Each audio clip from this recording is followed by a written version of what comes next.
Europe 1. Europe 1. 11h, 13h. Pascal Praud et vous. 11h-13h, vous réagissez au 01 80 20 39 21 avec Pascal Praud et on parle des maladies de l'hiver. Tout le monde tombe malade en ce moment, Pascal, la grippe, le Covid. En fait, circuler à Paris, ça sera ça l'épreuve olympique, finalement, pendant ces quelques jours. C'est Céline Géraud qui m'envoie ce message plein d'esprit. Céline qui sera là à 13h. Monsieur Sebag, bonjour. Bonjour Pascal, j'espère que vous allez mieux. Mais je ne savais pas que je vous retrouverais à l'antenne. Je vous ai eu hier et avant-hier, parce que dès que j'ai un souci, je suis le pire des malades, comme tout le monde, évidemment. J'appelle la terre entière. Et c'est vrai que la grippe, alors on ne découvre pas ce qu'est la grippe. D'abord, j'ai fait une erreur, monsieur Sebag. Je ne me suis pas fait vacciner. Ouais, eh oui, donc, on va y revenir. Oui. Alors que je me faisais toujours vacciner ces dernières années. Mais depuis le Covid, effectivement, c'est idiot, hein, sans doute, mais je ne me suis pas fait vacciner. Je ne sais pas pourquoi, j'avais une confiance totale en les vaccins et le Covid a mis un petit doute. Ben oui, alors, et comme par hasard, je ne me suis pas fait vacciner. Alors vous pourriez vous faire vacciner gratuitement à Europe 1. Mais je sais, et l'année prochaine, je le ferai.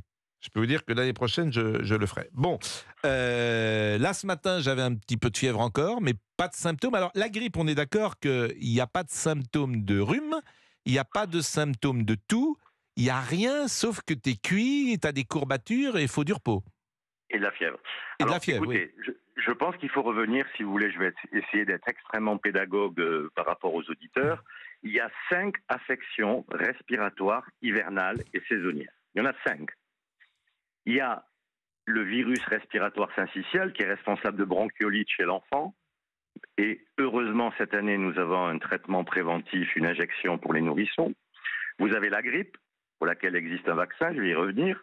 Vous avez cette année en plus le Covid qui continue à circuler, pour lequel existe un vaccin. Vous avez le pneumocoque qui est responsable d'un certain nombre de pneumopathies pour lesquelles il existe un vaccin.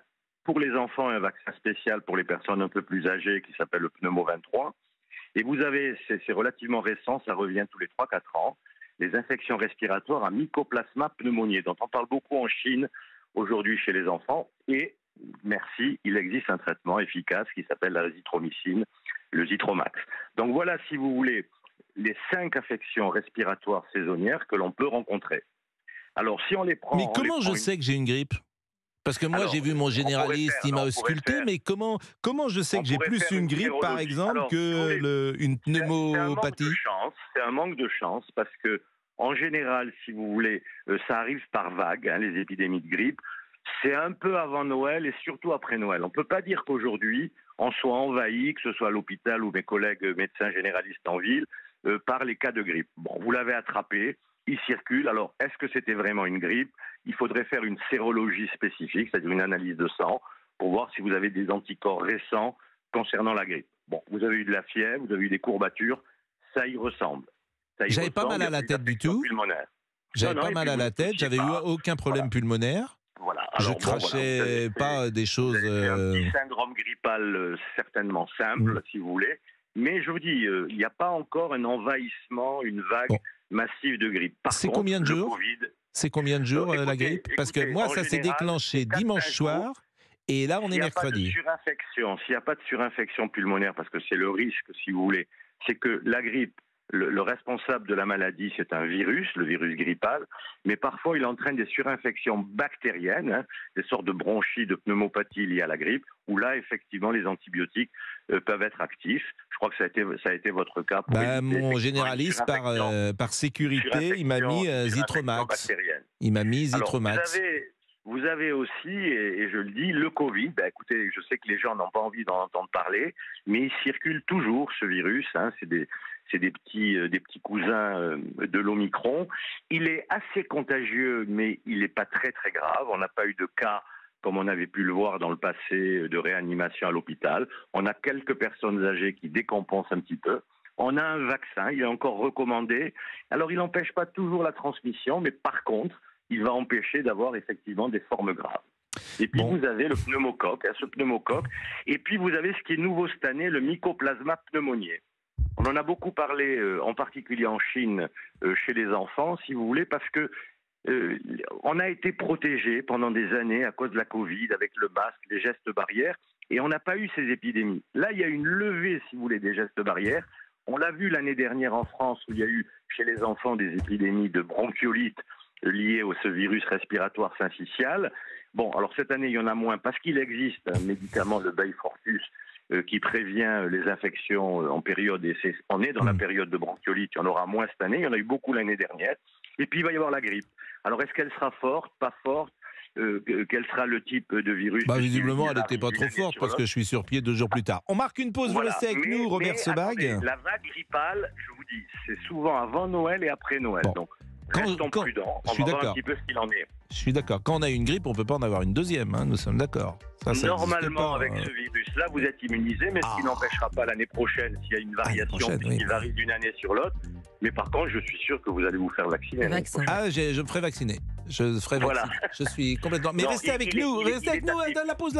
Oui, je suis là. À tout de suite. 11h13, c'est Pascal Pro et vous sur Europe 1 et vous réagissez en composant ce numéro de téléphone. Appelez Pascal Pro au 01 80 20 39 21. Pascal Pro et vous. Vous écoutez Europe 1, 11h13, Pascal Pro et vous réagissez au 01 80 20 39 21. On parle des virus, Pascal, d'hiver. Infectiologue, vous le connaissez, il est intervenu beaucoup durant la période Covid. Bruno est là. Bonjour Bruno, qui voulait peut-être... je crois que vous êtes pharmacien, Bruno ?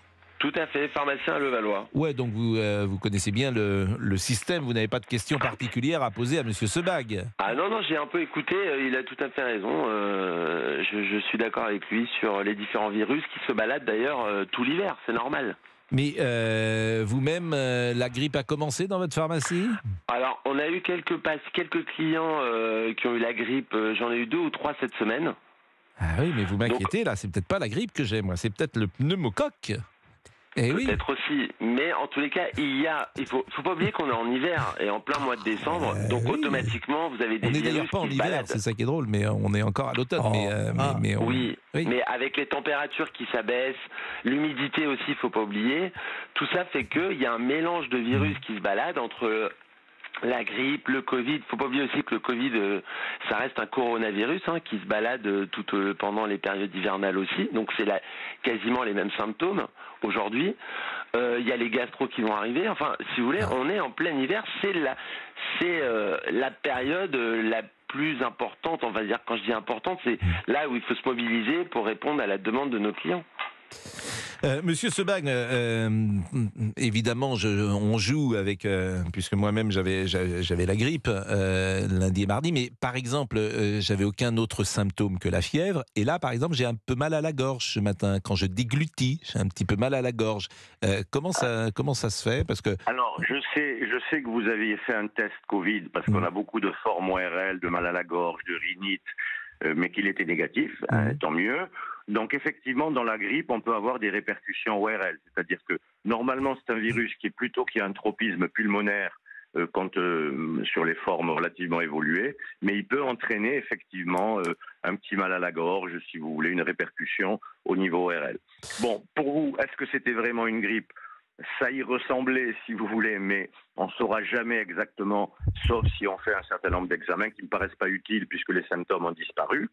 Mais effectivement, sur le Covid, par exemple, on a surtout aujourd'hui des formes ORL. On a très très peu de formes pulmonaires graves comme on a eu dans le passé. Mais Sur le pneumocoque, pour reprendre un petit peu le pneumocoque, c'est plutôt au niveau pulmonaire. Je répète qu'il existe à la fois un vaccin pour les enfants, le Prevnar, et un vaccin pour les personnes adultes un peu plus âgées, qui est le pneumo 23. Et puis s'il y a du mycoplasma pneumoniae qui circule, on l'a vu beaucoup en Chine, on le voit un petit peu, là, on est très chanceux puisqu'il existe un médicament qui est l'azithromycine, un antibiotique. Sur la grippe, il y a le vaccin.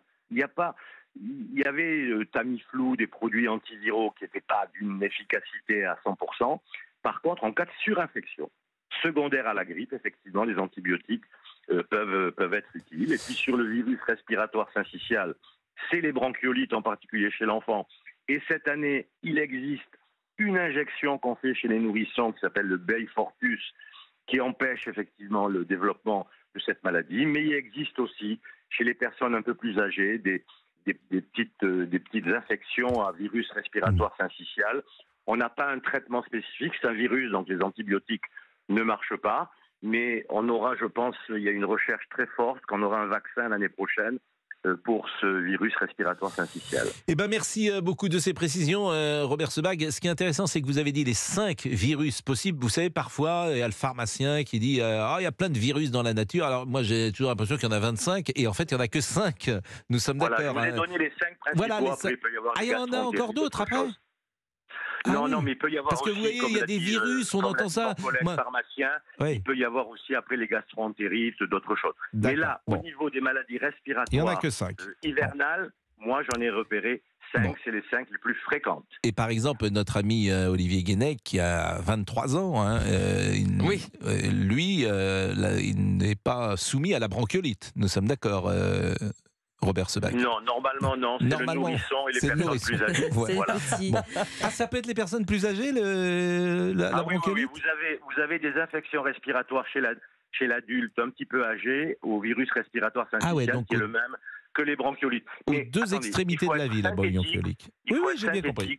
C'est d'abord les enfants et la bronchiolite. Eh bien, écoutez, c'est pour ça que je m'inquiétais pour M. Boubouk. Merci beaucoup. Mais il n'y a qu'une seule maladie qui me touche, moi. Une seule. Laquelle, Pascal? La maladie d'amour. Bien sûr, il n'y a qu'elle qui me touche. Bien sûr, oui. Elle vous touche plus qu'elle ne touche les autres, manifestement. La maladie d'amour. La voix est là quand même.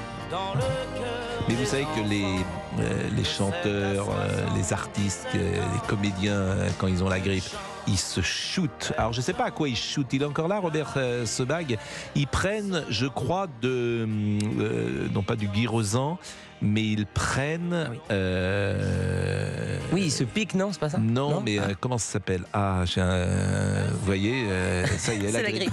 Ça y est, c'est fini. Mais quelque chose qui te permet d'être sur scène et pendant 2 heures ou 3 heures d'être en pleine forme. Mais j'ai oublié le nom. On n'est rien pris, vous êtes là. Et moi, j'étais dans mon lit. Qu'est-ce que tu veux que je prenne? Voilà, yaourt. Un petit yaourt le matin, c'est ça? D'ailleurs, certains m'ont appelé. Oui. Je vous remercie d'avoir pris mes nouvelles. C'est pourquoi je vous ai pas appelé? Non. Parce que je savais que vous n'auriez pas répondu. J'ai dit, je préfère même pas tenter ma chance. Franchement, ça m'aurait un petit coup de fil. Arrêtez. Je suis même pas dans vos contacts. Arrête un petit peu. Ça m'aurait fait plaisir. Voilà. Il aurait eu numéro inconnu. Le panda vous a appelé?